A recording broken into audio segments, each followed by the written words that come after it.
Alors, chapitre numéro 6 de SES, comment expliquer les crises financières et réguler le système financier? Alors, les crises financières, ça désigne toutes les perturbations sur les marchés bancaires et financiers qui conduisent à la défaillance d'établissements bancaires et financiers avec un risque de propagation à l'ensemble du système financier. Partie numéro 1, les caractéristiques des crises financières des années 30 et celles de 2008. Alors, on va expliquer les différentes crises bancaires qui existent. Enfin la crise financière, pardon. On a la crise bancaire, c'est une hausse des difficultés de la banque, une crise de change, c'est-à-dire avec une chute du taux de change, une crise boursière, une chute du cours des actions, une crise de la dette publique, des difficultés de financement de l'État, une crise immobilière avec une chute du prix du logement, et un surendettement du propriétaire, pardon. Connaître les principales caractéristiques de la crise de 1929 et de 2008.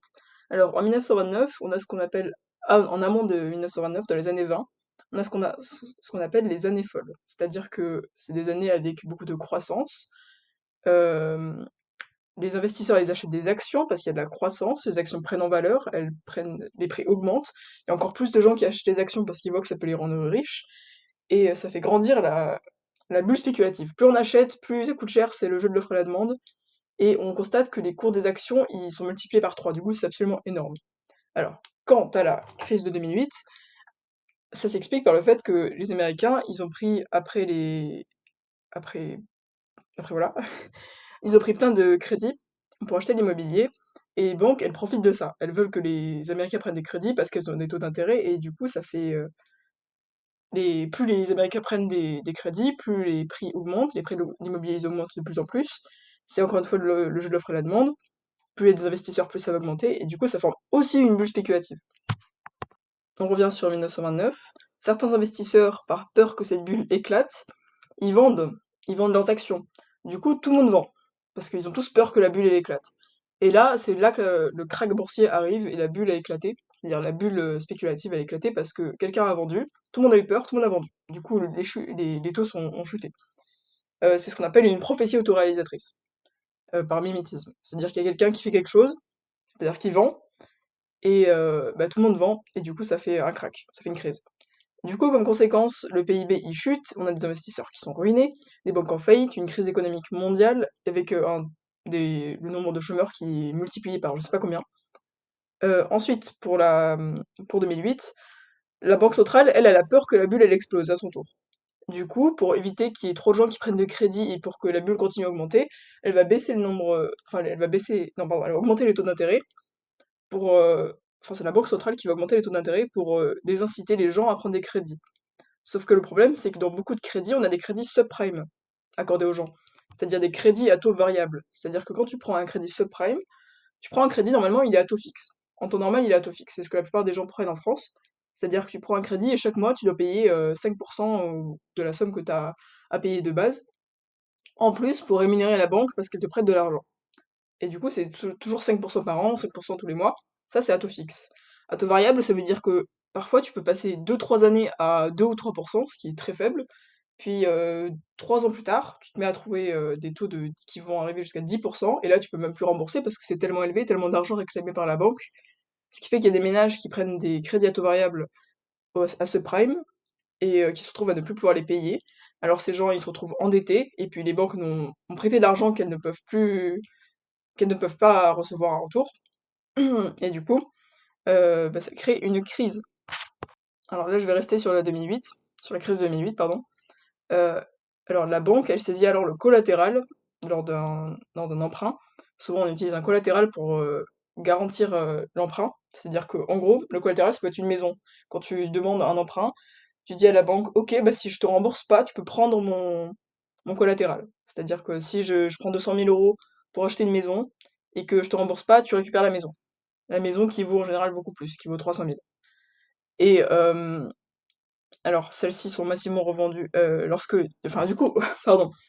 Du coup, le problème des crédits subprimes, c'est qu'il y a beaucoup de ménages qui n'ont pas pu rembourser et du coup qui ont dû rendre les maisons à toute hâte. Et du coup, les banques se sont retrouvées avec beaucoup de collatéral, beaucoup de maisons, à ne pas savoir comment faire. Et à chaque fois, ils les revendent aux enchères. Sauf qu'à force de revendre des maisons tout le temps, il y en a tellement qu'il y a tellement d'offres que les prix y baissent. Alors ça crée une crise immobilière. Et ensuite, on va voir dans la suite du cours que c'est une crise immobilière qui ensuite se répercute en crise économique. Et aussi, l'autre problème, c'est la titrisation. C'est-à-dire qu'en gros, une banque, elle a besoin de se financer. Du coup, elle va émettre des titres de créance aux instituts de titrisation. Ces instituts de titrisation, elles transforment les titres de créance, c'est-à-dire la banque elle a besoin d'argent pour vivre, de liquidité, et les instituts de titrisation vont transformer ces titres de créance, c'est ce que la banque a besoin, en obligations. Les investisseurs, ils achètent ces obligations, c'est-à-dire que ils achètent ces titres de créance de la banque en espérant que la banque les rembourse s'ils leur prêtent de l'argent, si les investisseurs prêtent de l'argent aux banques. Sauf que lorsque les investisseurs se font rembourser, la banque les rembourse avec des crédits subprime et des crédits normaux. C'est-à-dire que des crédits qui ne sont pas remboursés, du coup, ils se font avoir.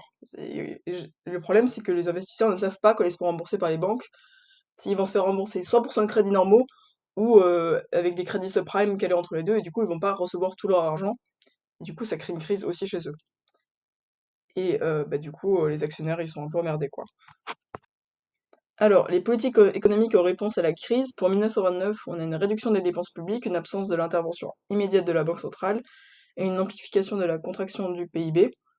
Et en 2008, on a des politiques budgétaires et monétaires de relance immédiate, limitant la contraction du PIB. Comprendre les phénomènes de faillite bancaire et de panique en chaîne. Alors la panique bancaire, par exemple, on va prendre l'exemple d'un concours qui a annoncé que la Northern Range, c'est une banque, allait faire faillite. C'est un concours en Angleterre. Les clients, ils ont eu super peur, alors ils sont partis de leur banque, ils sont arrivés devant leur banque Northern Range, ils ont tout repris, tout leur argent, ils ont demandé à ce qu'on les rembourse parce qu'ils avaient peur que la banque fasse faillite et qu'ils perdent tout leur argent dessus. Et c'est malheureusement cette situation, c'est le fait d'être venu voir la banque et leur avoir demandé toutes les liquidités, que la banque a fait faillite. C'est à cause de ça. C'est aussi encore une fois une prophétie autoréalisatrice, c'est le fait qu'un investisseur ou quelqu'un qui dise attention, cette banque-là elle va faire faillite, tout le monde prenne peur, tout le monde retire son argent en hâte ou tout le monde vende ses actions, que là ça va entraîner et ça va accélérer la faillite. Voilà. Alors une faillite bancaire, c'est une situation dans laquelle une banque ne peut honorer ses échanges sur le marché interbancaire. L'incapacité d'honorer ces échanges entraîne aussi les autres banques à faire faillite, avec elles selon un effet domino. C'est-à-dire que si quelqu'un te prête si une banque te prête de l'argent mais que toi tu es en incapacité de lui rendre, bah ça fait faillite toi et la banque en elle-même. Et du coup, il y a eu des situations dans le marché interbancaire où les banques, elles avaient trop peur de la faillite, du coup elles prêtaient plus rien.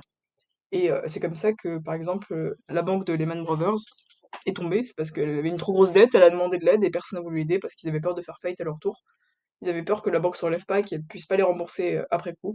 Du coup, bah, la banque s'est écroulée, écrasée.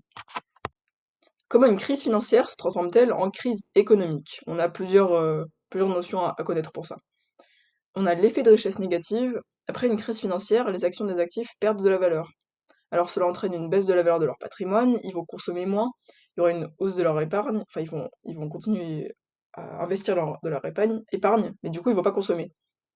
Et bah, du coup, le problème c'est que si les acteurs, si nous, on se rend compte qu'on est pauvre, on va pas avoir envie de contracter de crédit parce qu'on va se sentir du coup tellement pauvre qu'on pourra pas rembourser. On va pas acheter parce qu'on va se dire qu'on pourra juste pas acheter, qu'on n'aura pas assez et tout ça. Et le problème c'est que quand on consomme pas, et ben la société elle peut pas trop fonctionner. Du coup, le fait des effets de richesse négative provoqués par les crises économiques, pendant une crise financière, ça crée une crise économique parce que les gens ne consomment plus parce que leur action a perdu toute leur valeur. Un autre effet, c'est la baisse du prix du collatéral. Le collatéral, je l'ai expliqué un peu plus tôt, je crois, c'est un actif qui sert de garantie à l'emprunt. La crise de 2008 a fait baisser la valeur de l'immobilier de 30%. Et souvent, les emprunteurs ont alors dû rendre le collatéral, parce qu'ils ne pouvaient pas rembourser leurs emprunts, qui avait moins de valeur que le crédit emprunté pour rembourser la maison. C'est-à-dire qu'en gros, tu prends un crédit de 200 000 euros pour une maison qui de base en vaut 250 000, et parce que tu es capable de payer 50 000 de ta poche, sauf que, à cause de la crise, ta maison, elle vaut plus que 50 000 balles, et toi, tu peux pas rembourser le crédit parce que c'est un crédit subprime. Du coup, bah, tu vas gagner de l'argent parce que bah, la banque t'aura prêté le crédit, mais tu vas pas avoir ta maison parce que tu vas devoir la rendre à la banque, et la banque aura au final perdu de l'argent. Aussi, les crédits crunch, c'est ce qui alimente aussi la crise économique, c'est le fait que les banques, elles limitent le nombre de crédits accordés par peur de la faillite, mais du coup, ça alimente encore la faillite. Enfin, le dernier élément, c'est les ventes forcées. Une crise financière fait baisser la valeur du collatéral, c'est-à-dire dans la maison qui passe de 250 000 à 50 000, l'emprunteur sera alors incité à vendre son collatéral par peur qu'il perde encore plus de valeur, et voilà. Connaître les principaux instruments de la régulation du système bancaire pour réduire l'aléa moral des banques. Alors, pourquoi on parle d'aléa moral des banques? Les banques savent que la banque centrale va les refinancer. C'est-à-dire que si elles ont un problème, elles peuvent toujours demander des prêts de la part d'autres banques ou de la part de l'État, parce qu'elles savent qu'elles sont trop grosses pour faire faillite, too big to fail. Elles vont donc prendre des risques en, en continuant à investir, à investir, à investir, sans avoir peur qu'elles vont chuter, parce qu'elles savent qu'elles vont se faire backup par soit l'État, soit des autres banques. Sauf que bah, c'est pas toujours le cas, il y a des fois elles se font pas backup du tout et elles se fracassent la gueule. Mais du coup, bah, ça constitue un aléa moral et il faut éviter que les banques fassent ça, quoi. Et du coup, les banques, elles vont accorder ces banques-là, qui font de l'aléa moral, elles vont, essayer d'avoir un maximum de pognon, du coup elles vont faire des trucs dangereux, comme accorder des crédits à des ménages peu solvables, c'est-à-dire des ménages qui pourront pas rembourser ces crédits, et placer leur épargne dans des actifs financiers risqués. On peut revenir sur les subprimes, qui peuvent, par exemple, pas toujours les rembourser. À chaque fois, c'est le problème de les banques ne pourront pas toujours être remboursées, mais du coup elles prennent des risques parce qu'elles se disent peut-être qu'on sera remboursé, peut-être que non, mais de toute façon on se fera backup par le reste, par l'État et par les autres banques. Afin de limiter les risques pris par les banques, la régulation bancaire et financière cherche à réduire l'aléa moral. Du coup, il y a deux types d'instruments. En premier, la supervision des banques. La Banque centrale européenne doit pouvoir faire des examens pour vérifier la solidité du système bancaire européen. Du coup, bah, c'est la Banque centrale qui fait des examens pour vérifier que les banques font pas n'importe quoi non plus. Alors, le ratio de solvabilité veut on impose la conférence de Bâle impose aux banques d'avoir des crédits, enfin des liquidités propres, des fonds propres, pardon, à avoir en cas de risque de faillite. C'est-à-dire que si à un moment donné, on reprend sur l'exemple de la Northern Rock ou je sais plus quoi, banque, où il y a des clients qui ont eu peur qu'elle fasse faillite, du coup ils sont allés en hâte voir cette banque pour retirer tout leur argent. Le ratio de solvabilité fait en sorte pour que la banque puisse assurer ce genre de situation. Comme ça, les gens peuvent retirer tout leur argent et ça crée pas une faillite bancaire parce que si les gens savent qu'ils peuvent retirer leur argent, ils vont pas la retirer. Ils vont pas la retirer. Du coup, ça va pas accélérer la chute bancaire. Et, et du coup, il y a des fonds propres ces fonds propres-là, c'est bloqué. C'est-à-dire que les banques peuvent pas les prêter comme ça. C'est uniquement en cas de dernier recours, en cas de on a peur qu'il y ait une faillite, qui peuvent être utilisés. Mais du coup, c'est fonds propres qui sont obligatoires à avoir, et c'est ça que veut le ratio de solvabilité. Il faut pouvoir rembourser les gens au cas où, en cas d'extrême urgence, mais sinon on n'y touche pas.